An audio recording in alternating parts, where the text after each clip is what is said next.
Daryl, we spoke briefly after the game on Tuesday, but just to touch on that performance again, how good is it to be back on the training ground after that sort of performance? No, it's good. I think obviously we spoke after the game Tuesday night, and it was a good performance, a professional performance from start to finish.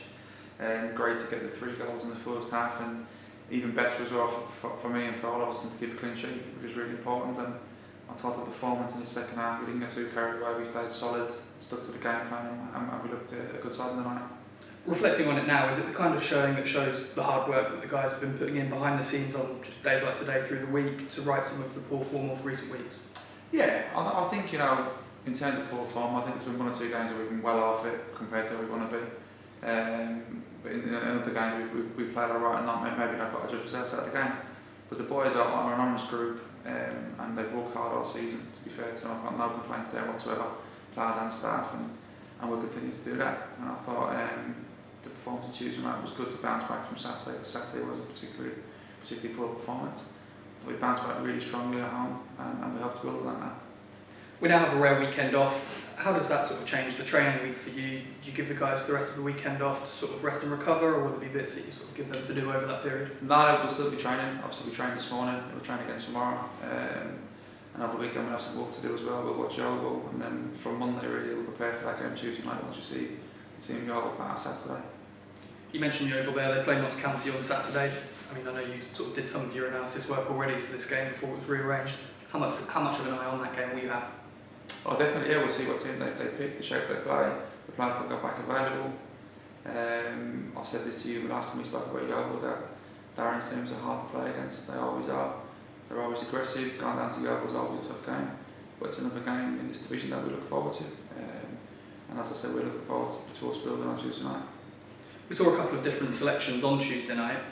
You mentioned a couple of the Notts 2 players after that game as well. Can you provide any sort of player fitness updates for us as a result of that game? From the game? Yeah. Callum Reynolds was fine, he trained today. Paul McCallum was fine, trained today. I don't think I was come off.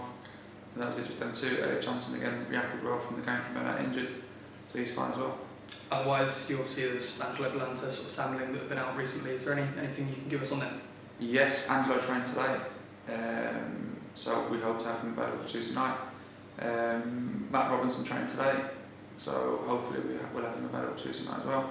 Lingy's done a lot of running. We penciled Lingy in with the injury probably back at the back end of March or the start of April, but looking at his reaction and his dedication to his role, to be honest, that we could have him back sooner. Won't be back for Tuesday night, but we intend to get him back a lot sooner than first anticipated. On the whole, though, a couple of positive sort of selection headaches for you. Obviously, Junior Marias came in on Tuesday night and made his mark, scored a goal. Do you obviously look forward to having those decisions to make as a manager?